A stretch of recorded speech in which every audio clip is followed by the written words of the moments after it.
Boa noite a todos. Que alegria podermos passar esse domingo em torno da Palavra de Deus. Canções maravilhosas, Deus nos dá a oportunidade de entoar o seu nome. Hoje nós vamos para Apocalipse, capítulos 10 e 11. Mais uma vez é uma quantidade um pouco grande de texto, por isso a gente vai lendo o texto à medida que o sermão for acontecendo. É uma forma de nós conseguirmos otimizar o nosso tempo para a exposição. Nós vamos para Apocalipse 10 e 11. Apocalipse 10 e 11 registra o momento prévio e o momento em que a sétima trombeta é tocada. Você sabe que a gente, nesse momento no livro do Apocalipse, está vendo o derramar da ira de Deus, que é prometido para o fim dos tempos. A gente sabe que na mão direita do Deus Pai, assentado no trono, havia um rolo. Neste rolo havia 7 selos que impediam a abertura desse rolo. À medida que cada selo é quebrado para que o rolo seja aberto, desgraças, punições, manifestações do poder de Deus invadem e inundam esta terra. Quando o 7º selo é quebrado, a manifestação desse 7º selo se dá a partir de 7 trombetas. E cada trombeta dessa também é a manifestação da ira do Deus vivo caindo sobre a terra. Nós já olhamos as 6 primeiras trombetas que tocaram e trouxeram a ira de Deus sobre a terra. Mas há uma 7ª trombeta que há de ser tocada no texto de hoje. Mas antes dessa 7ª trombeta ser tocada, acontece algo parecido com o que acontece no relato dos selos. Quando nós lemos o relato dos 7 selos, você tem 6 selos trazendo sofrimento sobre a terra. Então, uma pausa. João vê algo que ocorre nos céus, algo que ocorre na terra. Ele olha para outras coisas, como o selo que cai sobre os 144 mil. Ele vê aqueles que são levados aos céus para escapar da ira de Deus. E então vem o relato do 7º selo. A mesma coisa acontece com as trombetas. 6 trombetas, então, são tocadas. E antes do toque da 7ª trombeta, João vai narrar outros acontecimentos. Acontecimentos que João não deixa muito claro se ocorrem imediatamente após o toque da 6ª trombeta, ou são coisas que acontecem durante o toque das 6 trombetas, e então vem a 7ª trombeta. O que sabemos é que antes do toque da 7ª trombeta, algumas coisas acontecem. E o que acontece está diretamente relacionado aos povos, às nações, aos grupos humanos que decidiram se levantar contra o Messias. Teremos 4 pontos no sermão de hoje, 6 aplicações ao fim dessas 4 explicações que eu quero trazer para vocês. O primeiro ponto mostra justamente o fato de que esse apocalipse que vivemos, esse apocalipse que desejamos, é algo que se manifestará brevemente, será logo. Você deve lembrar quando a gente falou no primeiro capítulo de Apocalipse, que a linguagem que lá é estabelecido é que as coisas que aconteceriam viriam logo. E nós já estamos há 2000 anos esperando esse logo se manifestar. Não é? Parece às vezes que o logo de Deus parece o "tô chegando" de alguns amigos nossos. Né? De que, não, estou chegando e eles ainda estão acordando. Não é? E demora um pouco para esse "tô chegando" acontecer. Mas a verdade é que o modo como a gente se relaciona com o tempo em Apocalipse não é tanto sobre a nossa experiência cronológica, para a gente parecer rápido, mas é muito mais sobre como esta vida é rápida, como esta vida é efêmera e breve, de modo que todas essas coisas passarão como se nada realmente fosse duradouro. Um dia a gente estava vendo umas fotos da Catarina lá em casa, nossa filha tem 5 anos, e a Isa olhou para mim e falou: "Iago, como é engraçado, né? Os anos passam rápido, mas os dias passam devagar. Cuidar de uma criança o dia inteiro é trabalhoso, mas parece que passou 1 ano cuidando daquela criança e os anos se esvaíram rápido demais." A nossa experiência com a vida, muitas vezes, é essa. Parece que os dias são lentos. Parece que faz 1 milhão de anos que Jesus prometeu voltar e não voltou. Parece que está demorando muito o Apocalipse.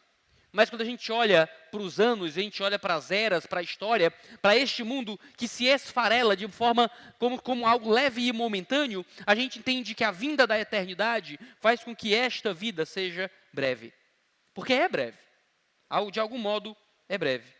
O versículo 1 de Apocalipse 10 fala justamente, inicia essa mensagem de que há pouco tempo há pouco tempo disponível para que possamos alcançar as nações. Diz verso 1, vi outro anjo forte descendo do céu, envolto em nuvem, com um arco-íris por cima da sua cabeça. O rosto dele era como o sol, e as pernas eram colunas de fogo. Essa é uma imagem muito poderosa desse anjo. Alguns acham essa imagem tão poderosa que tentam relacioná-la com o próprio Senhor Jesus. Eu não acho que esse é o fato. Se esse anjo já é tão glorioso, imagina como deve ser a gloriosidade do próprio Cristo. Mas para mim é realmente um anjo, a linguagem outro anjo, a linguagem para anjo que é usada em Apocalipse, sempre para mim é uma referência a anjos mesmo. Esse anjo desce do céu para a terra e faz isso envolto numa nuvem. Ele tem sobre a sua cabeça um arco-íris, que é justamente o que representa a aliança de Deus com os homens em Noé. O rosto dele era como o sol. Então, o rosto dele brilhava, uma luz resplandecente. As pernas desse anjo eram como duas colunas de fogo. É uma imagem forte, gloriosa, um anjo com rosto de luz poderosa, pernas flamejantes, vindo para a terra. O anjo tinha na mão um livrinho aberto. A gente vai ver mais sobre esse livrinho daqui a pouco. Ele pôs o pé direito sobre o mar e o pé esquerdo sobre a terra, e gritou com voz forte, como ruge um leão. E quando ele gritou, 7 trovões fizeram soar as suas próprias vozes. Veja, aqui esse anjo, então, era um ser gigantesco, não era um anjo pequeno, não era um anjo que se manifestou em um formato simplesmente humanoide, como muitas vezes os anjos se manifestavam no Antigo Testamento, como um homem comum. Esse anjo é grande o bastante para quando ele pisar na terra, um dos pés estarem no mar, outro pé está sobre a terra. É uma figura, então, esplendorosa. Esse ser esplendoroso que desce sobre a terra, vem para julgar as nações. Essa linguagem de colocar um pé sobre o mar e um pé sobre a terra é uma metáfora muito poderosa. João, de fato, viu isso. João está descrevendo o que ele viu. Ele viu isso na frente dele. Mas essa ideia de um anjo que põe o pé no mar e na terra é uma linguagem muito política. Porque os reis, os imperadores, os césares, os soberanos, sempre tinham esse sonho de dominar a terra e o mar. A terra e o mar. Era uma linguagem que se repetia muito na literatura romana. Quando você dominava a terra, você tinha controle sobre os povos. Quando você dominava o mar, você tinha controle sobre as navegações e podia, de alguma forma, fazer comércio e descobrir outras colônias e coisas do tipo. Esse anjo, então, que representa esse poder de Deus em ira vindo sobre a terra, ele tem o seu pé sobre a terra e tem o seu pé sobre o mar. É a ideia de que este anjo vem sobre as nações, sobre os povos, para reinar, para destruí-los, para vencê-los. Diz aqui que ele gritou com voz forte. Então esse anjo poderoso desce e quando ele fala é um grito com uma voz poderosa que lembrava o rugido de um leão. Quando ele gritou, 7 trovões fizeram ressoar suas próprias vozes. Você estava acordado umas 2 ou 3 noites atrás, quando parece que o Apocalipse chegou mais cedo, e Fortaleza, por algum motivo, quis acabar. Eu estava vendo umas postagens da FUNSEMI, e eles explicando que houve um fenômeno, e tinha nuvens com menos 80 graus nos céus, e todo aquele negócio todo. Meu irmão, caía uns raios, que eu tinha certeza que era da minha sala. Tinha certeza. Se fosse, antigamente o povo me mandava cobrir os espelhos, né? Tinha na sua casa essa, cobrir os espelhos, nos trovão? Você lembra daquele som poderoso, aquele som que estremece a sua casa inteira? Imagina então um trovão que não é só o resultado de um fenômeno natural, mas que é o resultado de um Deus derramando a sua ira sobre a nação, sobre os povos, sobre essa terra. É uma voz poderosa, assustadora, alta, que vem justamente para mostrar o poder desse Deus contra seus inimigos. 7 trovões então fazem ressoar a sua voz aqui. O Salmo 29 fala 7 vezes que a voz do Senhor troveja em sua vitória contra Baal, Aqui a linguagem desses 7 trovões se manifesta. 7 é um número que se repete muito no livro do Apocalipse para mostrar essa perfeição, essa linguagem de um número que expressa a completude para os judeus, a perfeição para os judeus. Traz a ideia desse poder de Deus se manifestando de forma perfeita contra os povos. O texto continua dizendo que logo que os 7 trovões falaram, veja só, esses trovões não só ressoaram, esses trovões falaram. Então não era simplesmente o resultado da descarga elétrica que se dava com relação à chuva. Esses trovões eram a voz de Deus se manifestando, seja por meio desse anjo, seja por meio do trovão diretamente. E João ouviu algo ser dito. Ouviu palavras sendo proferidas pelos trovões. E João, como o revelador, vai escrever para a gente, para estar registrado aqui no livro do Apocalipse, a mensagem que esses trovões trouxeram. Mas ele ouviu uma voz do céu, dizendo: guarde em segredo as coisas que os 7 trovões falaram, não escreva nada. Veja, existem mistérios sobre o fim dos tempos que não nos foram revelados. Se o livro do Apocalipse parece para você um livro com algumas lacunas a serem fechadas, essa é a intenção de Deus na revelação do Apocalipse. Não é nos dar todas as informações que poderíamos ter sobre o fim dos tempos, não. Porque havia coisas que Deus revelou a João, que ele não autorizou João a dizer para a gente. Lembra muito Paulo, quando Paulo diz que subiu até o terceiro céus e viu lá coisas que não foram autorizadas que ele revelasse a nós? Existem mistérios no livro do Apocalipse que não serão revelados. Não fique nervoso se você não entender todos os detalhes desse livro. Às vezes eu vejo irmãos brigando tanto, discutindo tanto, por causa de interpretações sobre a ordem dos eventos escatológicos. Se o arrebatamento é antes ou depois da tribulação, se é antes ou depois da ira de Deus, se o milênio são 1000 anos literais ou não. E muitas vezes existem guerras, rupturas, ódios. Irmãos, se Deus não queria que a gente soubesse cada pequeno detalhe do fim dos tempos, Ele revelou o que era suficiente para que a gente se preparasse para o fim dos tempos. Para que a gente tivesse a expectativa correta sobre o fim, mas não para que a gente entre em conflitos profundos sobre coisas que nem sempre estão reveladas em sua completude. O que é que ele revelou? Ele revelou aquilo que era necessário para a gente saber o que fazer. O que fazer? A linguagem aqui é que virá a punição de Deus contra os povos, a de rugir dos céus a condenação das nações, e que a gente tem que fazer alguma coisa sobre isso. O texto continua dizendo: então o anjo que via em pé sobre o mar e sobre a terra, levantou a mão direita para o céu e jurou por aquele que vive para todo sempre, o mesmo que criou o céu, a terra, o mar e tudo o que neles há, dizendo: já não haverá demora. Mas nos dias da voz do 7º anjo, quando ele estiver para tocar a trombeta, então se cumprirá o mistério de Deus, como ele anunciou aos seus servos, os profetas. Querido, você sabe o que são os mistérios de Deus anunciados pelos profetas? Paulo usa muito essa linguagem, mistério, quando ele escreve 1 Coríntios, escreve 1 Timóteo. Paulo fala sobre esse mistério revelado.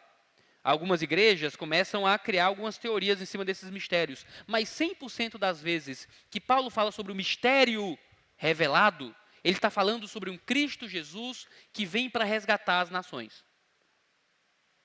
O mistério é sobre a entrada dos gentios na aliança. É como é que o Deus de uma tribo no Oriente Médio, na Ásia Menor, se torna o Deus que alcança todos os povos.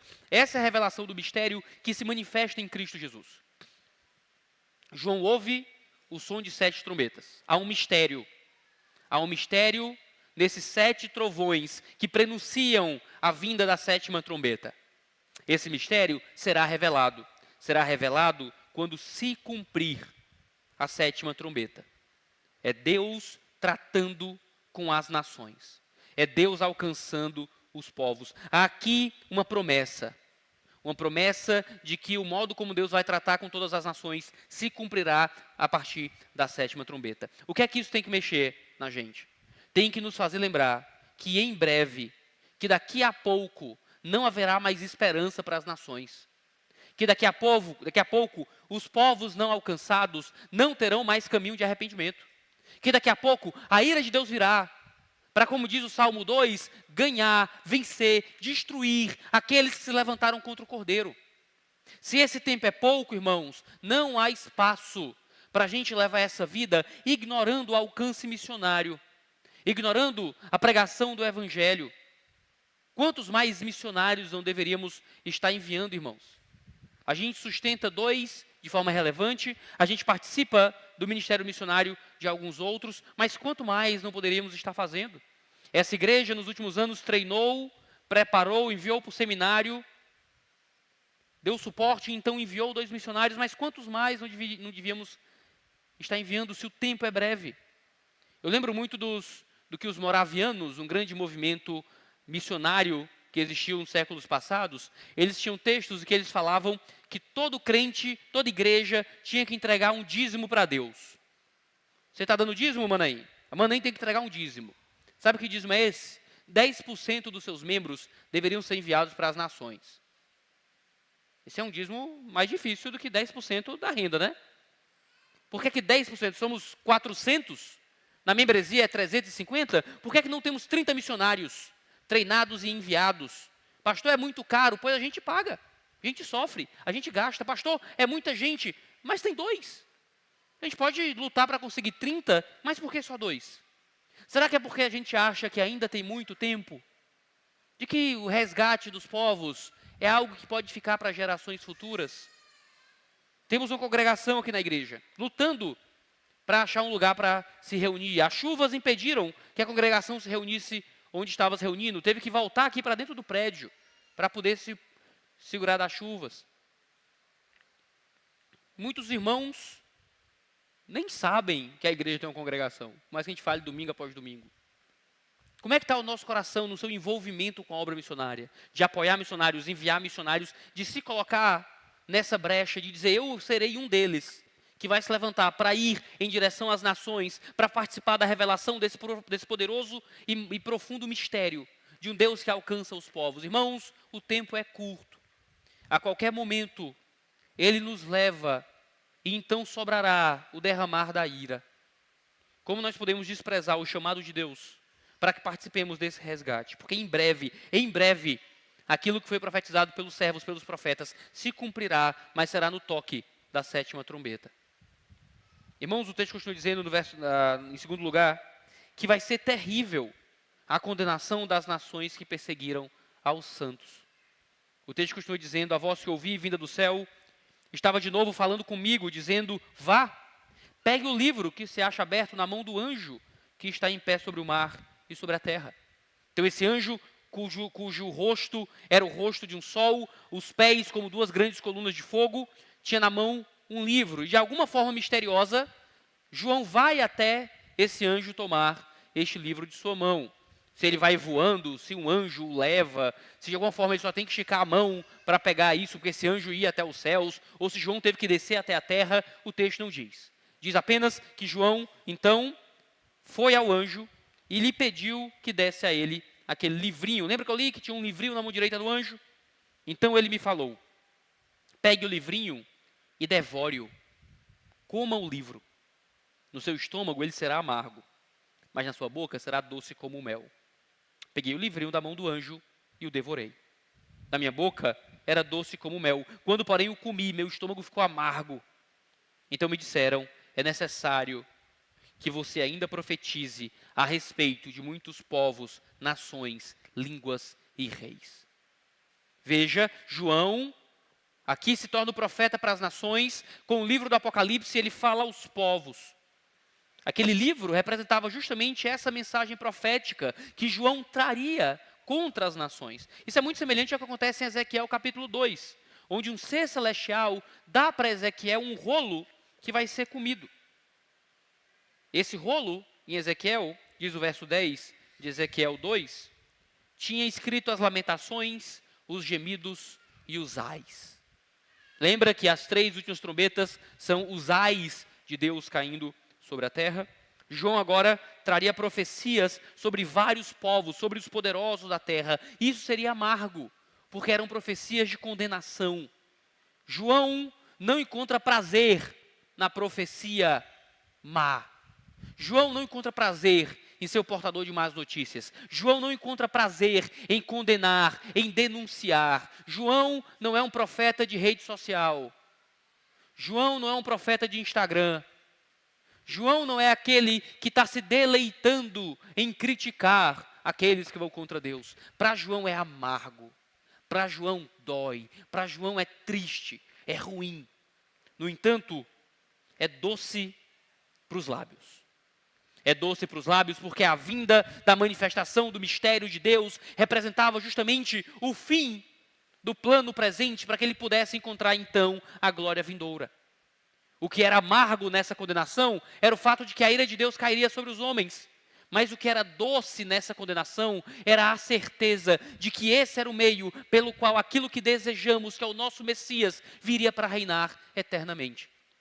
Desejamos o Apocalipse, porque o Apocalipse é doce também, mas não somos tolos. Desejamos um Apocalipse que sabemos que também tem um amargor. Seria doce porque essas profecias de condenação sobre os povos traria o caminho para o estabelecimento do reino de Deus. João tinha que internalizar isso. Essa cultura de comer o livro é engraçada. Muitos teólogos tentam encontrar elementos culturais no judaísmo que seja parecido com isso. Existia uma tradição, eu achei isso muito interessante, eu descobri isso essa semana, de que quando crianças judaicas estavam aprendendo a ler e a escrever o alfabeto, as letras, muitas vezes eles tinham os costumes de fazer pequenos doces, pequenos biscoitos, em que eles desenhavam as letras dos biscoitos e aí passavam o biscoito no mel e comiam. Era uma forma de ensinar ludicamente para a criança o aprendizado. Ó, você vai fazer um biscoito, mas nesse biscoito vai ter uma letra. Escreve a letra do biscoito. Então a criança queria fazer o biscoito, mas ela não queria fazer a letra. Então fazia parte do processo de aprender. Internalizar, comer a palavra, talvez fosse uma referência a como as crianças participavam do processo de internalizar aquilo que estavam aprendendo. Talvez a grande metáfora aqui seja que João tinha que internalizar, ter dentro de si aquela palavra que ele lançaria para os povos. João, então, como profeta, não era só alguém tomando uma mensagem externa e enviando para outras pessoas. João não era só alguém que tomava uma mensagem de Deus e dava essa mensagem para as outras pessoas. João comia dessa mensagem, recebia dessa mensagem, porque ser o profeta das nações aqui simbolizava pregar algo que antes você internalizou profundamente em si. Irmãos, isso talvez explique porque é que nós somos lentos em olhar para as nações como povos que precisamos ser apressados, rápidos em alcançar. É porque nós ainda não comemos o livro. É porque não internalizamos a mensagem profética. É porque pregar para a gente é simplesmente tomar uma mensagem e tentar devolver essa mensagem para alguém. Como alguém brincando de batata quente, que a última coisa que quer é ficar com a bola na mão. Opa, o evangelho, toma, é teu. Mas nós não somos um grande carro-pipa que pegam a água de um poço, põe num balde, leva para alguém. Não, nós somos pessoas que internalizam, recebem, bebem. E porque o evangelho entrou em nós, nós levamos isso para além da gente para os outros. O evangelho que pregamos e que transmitimos é o evangelho que antes faz a sua obra em nós. A palavra que pregamos, só pregamos porque antes ela veio até a gente. Essa pregação, essa mensagem cortante, que é essa palavra que corta como espada de dois gumes, essa mensagem cortante só corta os outros, só é profunda nos outros, quando ela primeiro corta aquele que prega. Por que é que nós pregamos tão pouco, evangelizamos tão pouco, enviamos tão pouco missionários, nos colocamos tão pouco dentro da obra de pregação do evangelho? É porque nós não comemos o livro.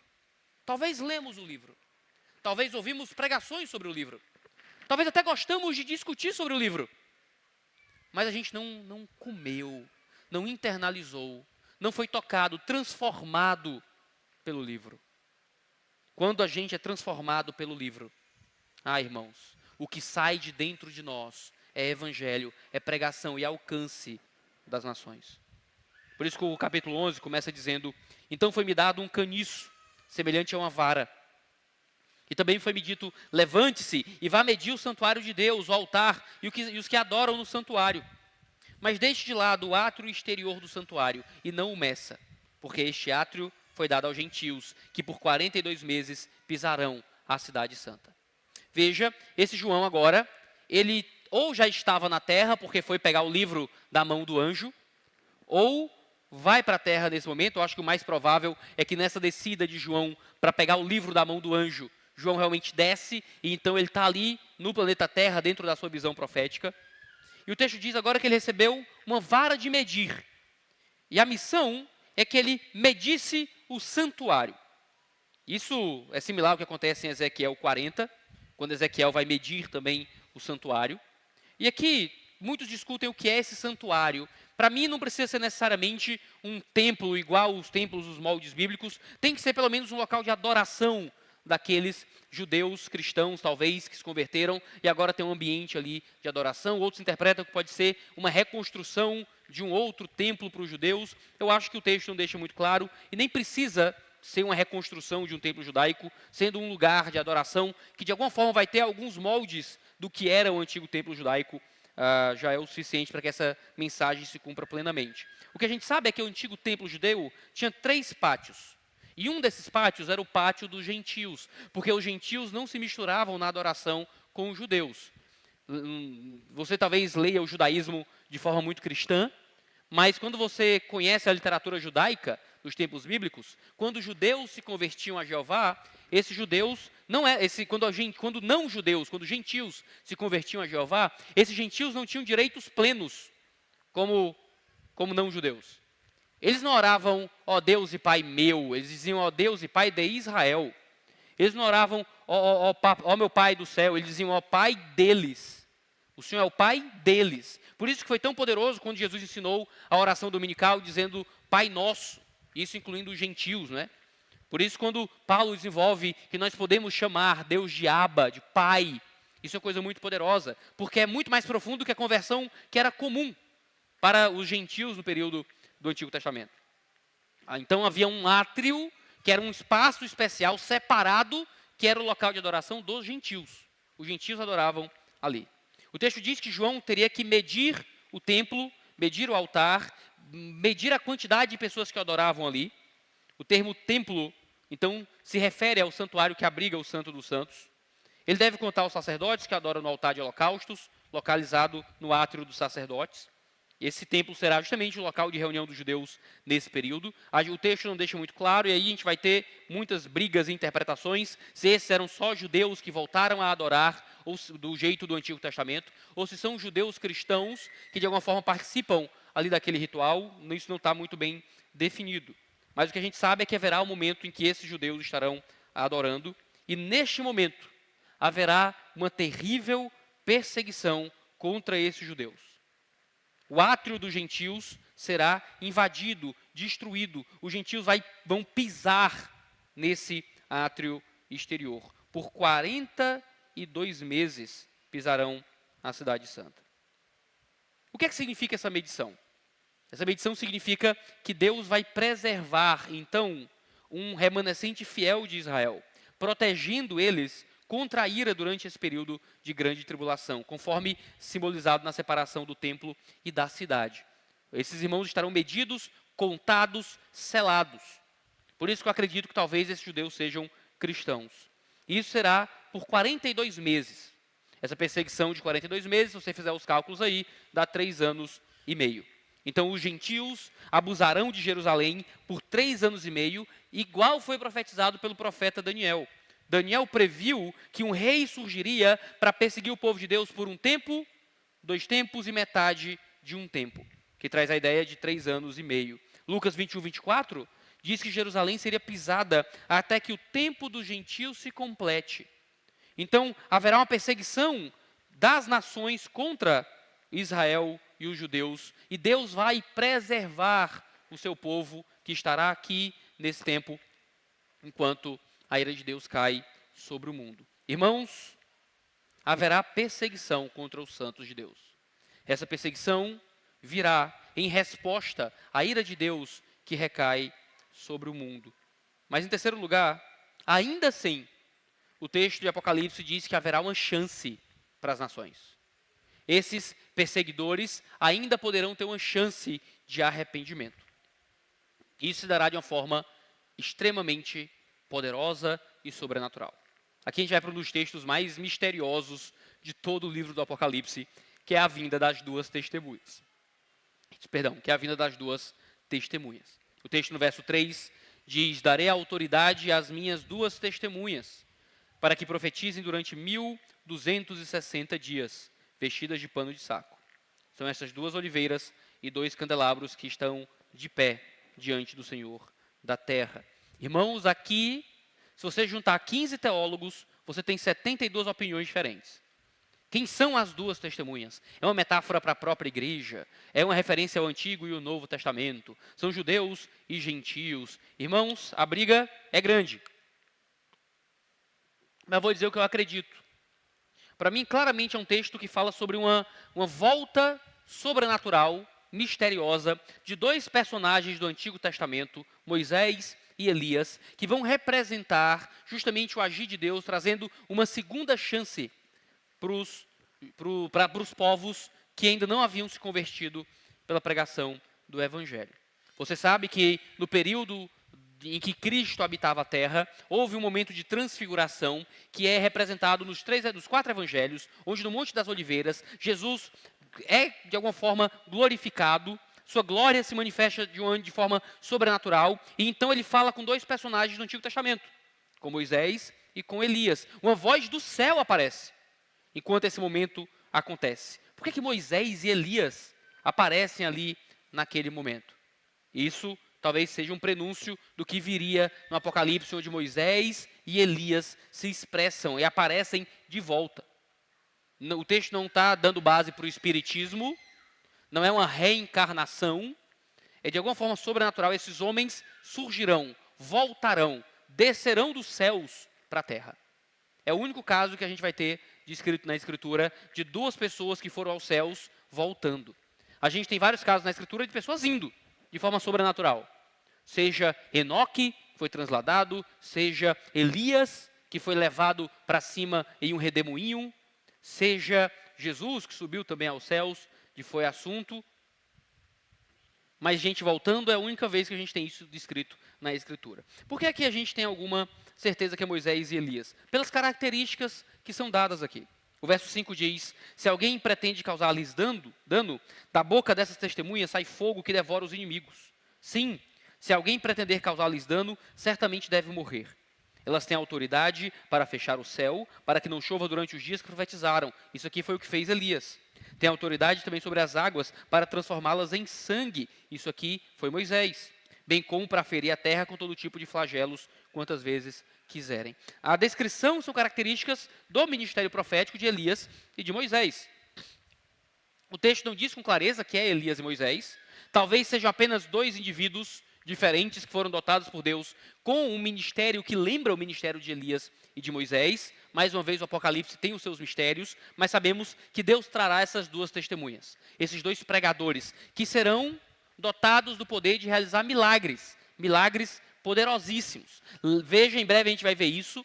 Não apenas teremos os milagres dos santos de Deus, os ímpios também, a besta que vem do mar, a besta que vem da terra, também realizará milagres. É um mundo onde a sobrenaturalidade estará muito mais aflorada. E isso não é nem um pouco estranho.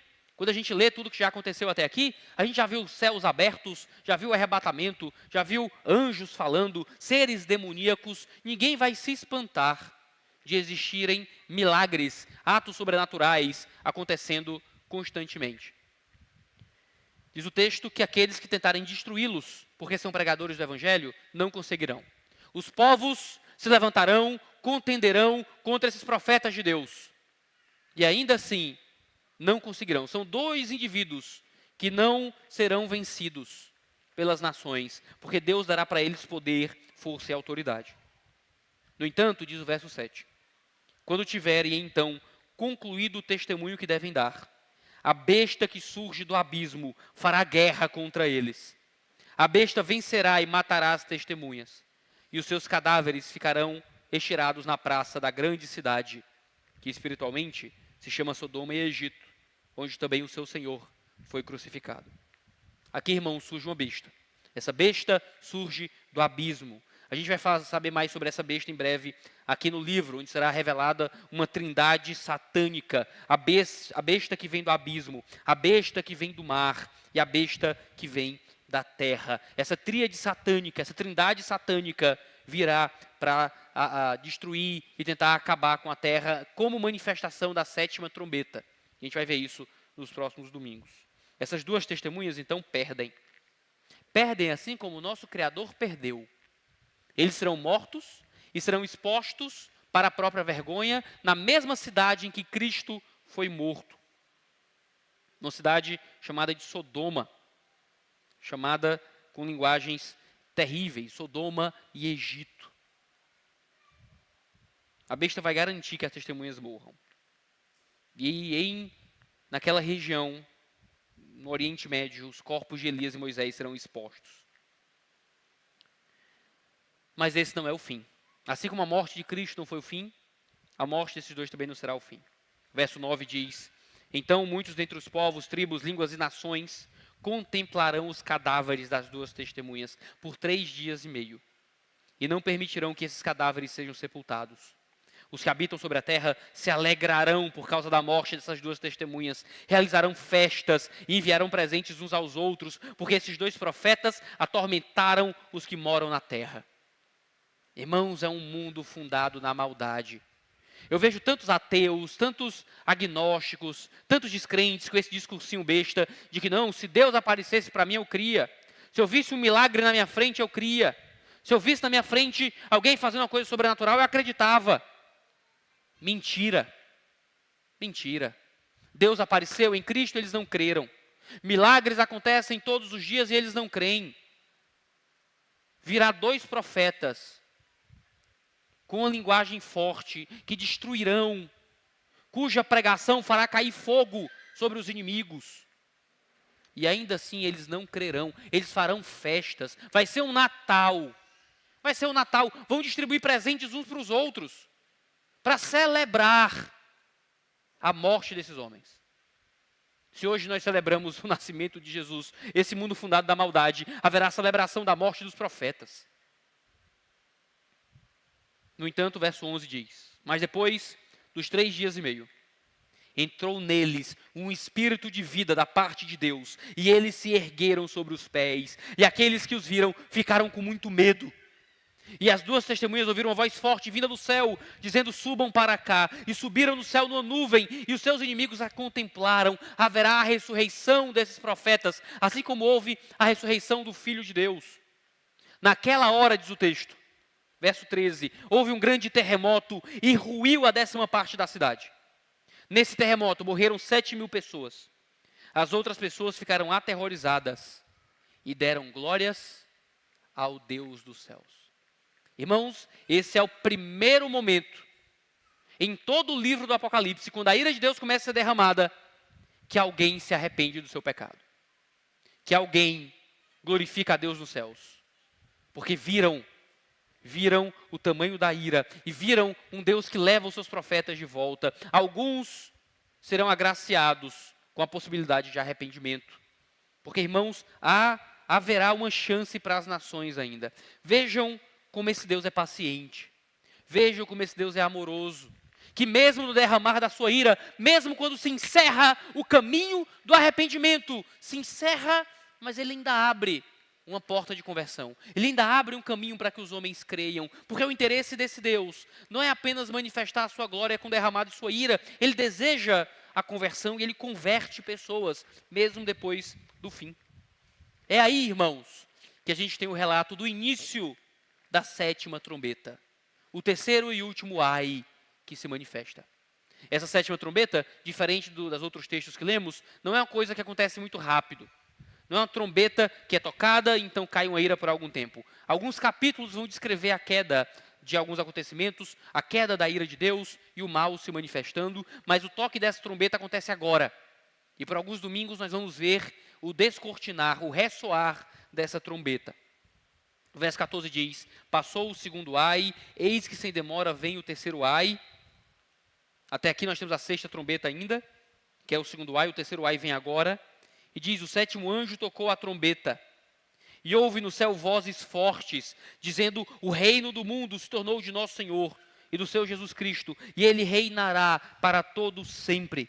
Há aqui uma declaração de vitória desse Deus sobre as nações, porque o sétimo ai, porque o terceiro ai, a sétima trombeta, é justamente essa ira de Deus caindo sobre as nações. Ele reina, essa é uma declaração de vitória. O reino do mundo se tornou do nosso Senhor e do seu Cristo, e ele reinará para todo sempre.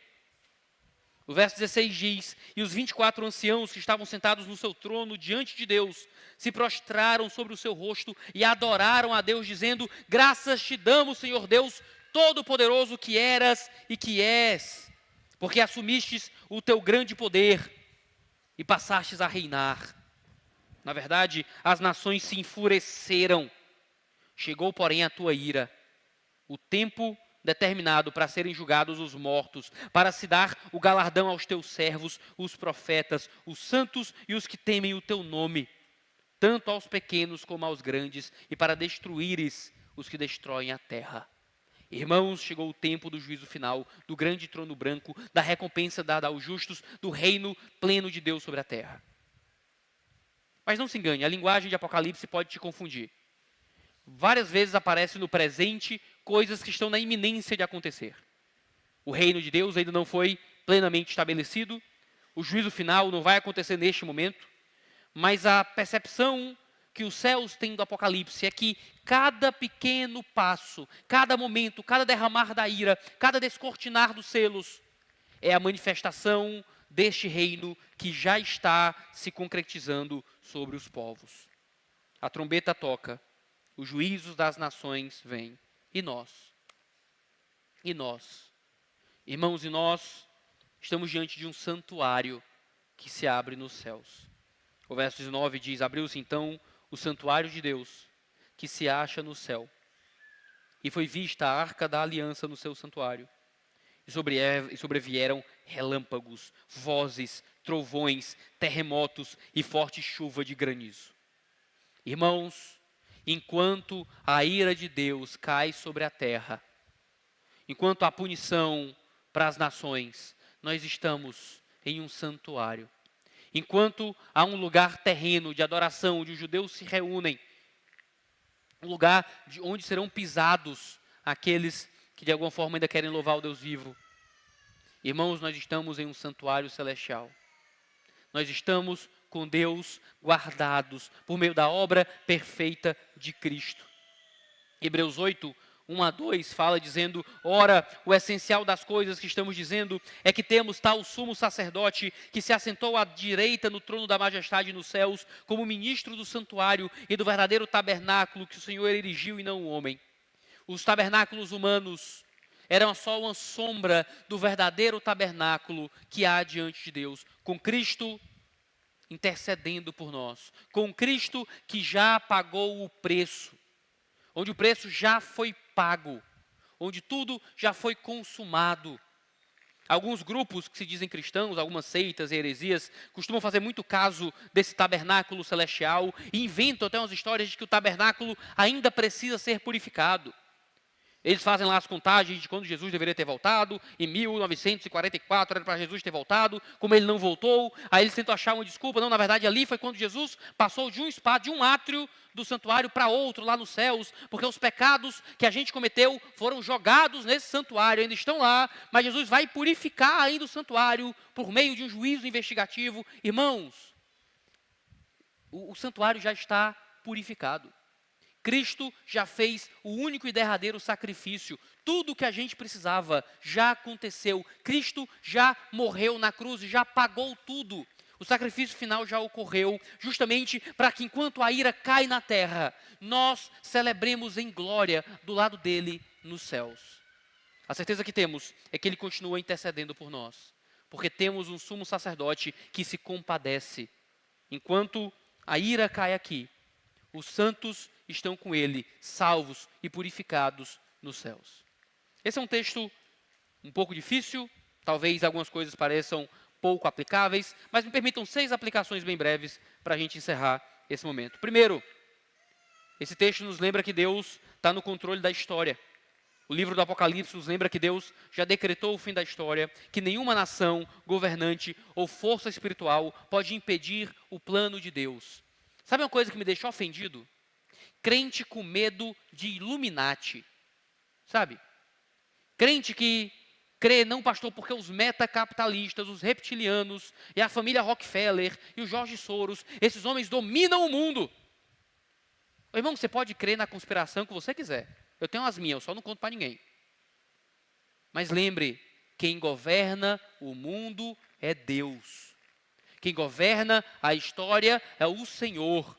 Se alguém tenta dominar a história, se existe um grande grupo de famílias que dominam, tudo bem, acima deles está o Deus vivo. E toda a história é guiada total e plenamente por Ele. Em toda crise política, econômica, moral do mundo, a gente tem que confiar que Deus está conduzindo todas as coisas para a consumação do seu reino. E isso nos dá paz e nos livra do desespero. Em segundo lugar, irmãos, esse texto nos lembra que a grande comissão é urgente. O anjo deixou claro que já não haverá demora, indicando que o tempo de alcançar as nações é limitado. A gente deve viver com urgência a obra missionária, porque o nosso tempo presente também é sem demora, assim como seria sem demora aquele momento do toque da trombeta. A gente tem que entender que a nossa vida, que as oportunidades de evangelismo são passageiras. Temos que investir nosso tempo, nossos recursos, nossas orações, para que mais nações conheçam a Cristo. Em terceiro lugar, irmãos, a palavra de Deus e o Apocalipse que desejamos, aquilo que ela revela, é doce e amargo. Essa é a experiência de João ao internalizar a mensagem profética. Isso simboliza que a palavra de Deus traz consolo e esperança diante da ira que é derramada, mas também confronta o pecado e anuncia o juízo. Como pregadores do Evangelho, a gente tem que se comprometer, tanto com a mensagem de salvação, como com a mensagem do juízo. Pregamos aos povos um Evangelho de amor, mas também devemos falar da seriedade do pecado e da necessidade de arrependimento. Um falso pregador é aquele que ignora uma das duas coisas. Um falso pregador só prega juízo, sem pregar misericórdia. Um falso pregador prega misericórdia, sem nunca pregar juízo. A nossa mensagem, a nossa pregação, mostra o doce e o amargo da verdade do Evangelho. Em quarto lugar, a perseguição aos santos nunca será o fim da história. As duas testemunhas sofrem e são mortas, mas Deus as ressuscita. O que nos ensina que mesmo quando os profetas de Deus parecem derrotados, Deus é quem tem a última palavra. Cristãos ao redor do mundo sofrem perseguição, mas a fidelidade a Cristo é recompensada, porque seremos ressurretos no último dia. Devemos orar pelos perseguidos, lembrando que a nossa esperança está na ressurreição e na vitória final de Cristo. Nós, como igreja, nós reinamos em fraqueza. Como igreja, talvez possamos morrer, perder as batalhas desse mundo. As nações podem nos pisotear. No fim das contas, sabemos que haverá uma voz que nos chamará do céu, nos chamando até Ele. Quinto lugar, os reinos do mundo. Mesmo os reinos que se levantam contra Deus, são reinos que pertencem a Cristo, no fim das contas. É isso que anuncia a sétima trombeta no verso 15 de Apocalipse 11. O reino do mundo se tornou de nosso Senhor e do seu Cristo, e Ele reinará para todo sempre. Isso significa que os sistemas de poder, as ideologias, os governos humanos, são todos temporários. Nós nunca podemos colocar a nossa esperança no poder político, nas nações, nas economias, mas unicamente em Jesus, que é o verdadeiro e único Rei. Em último lugar, irmãos, o santuário celestial está aberto para todos os povos. O capítulo termina com essa visão do santuário celestial e da Arca da Aliança, simbolizando a presença de Deus disponível para o seu povo. É em Cristo, irmãos. É em Cristo que temos acesso direto ao trono de Deus. É em Cristo e por meio de Cristo que podemos nos achegar com confiança em oração, sabendo que Cristo é o nosso sumo sacerdote que intercede por nós todos os dias. Um dia a ira de Deus cairá, trazendo a sua ira e a vingança contra as nações que se levantaram contra Deus e contra o povo de Deus. Mas estamos guardados nas mãos daquele que ergueu um santuário para interceder por nós. Você tem medo da ira, irmão? Você tem ouvido esses sermões sobre o Apocalipse? E você ouve sobre ais, sobre desgraças, sobre ira, sobre fogo, sobre trombetas, sobre trovões, sobre mortes, sobre sofrimento. Você ouve isso com medo? Será que serei eu? Será que eu vou subir aos céus? Será que eu serei alvo da ira? Lembre Existe um santuário cuja porta está aberta, onde Cristo intercede, lhe convida para entrar por esse átrio. No santuário terreno, os gentios pisarão e atormentarão os santos, mas há um santuário eterno, onde a arca da aliança está lá, e onde o próprio Cristo intercede por cada um de nós. Cristo te convida hoje a entrar pelas portas do santuário, para que pela fé você não só escape da ira, mas para que pela fé você encontre comunhão plena com aquele que é o teu Deus e o teu Senhor. Entre hoje por essa porta e encontre um caminho eterno de paz com Deus. Vamos orar e pedir para que Ele nos mova em direção a isso. Senhor Deus, nós pedimos para que os nossos corações possam ser derramados na Tua presença. Nós pedimos para que Tua graça e bondade nos ajude como povo, como igreja, a glorificar o Teu nome em toda a nossa vida. Que possamos ser rápidos e breves, motivados a alcançar as nações e a nos engajarmos na obra missionária. Um dia a Tua ira virá sobre os povos. Que antes disso, nós possamos ser igreja.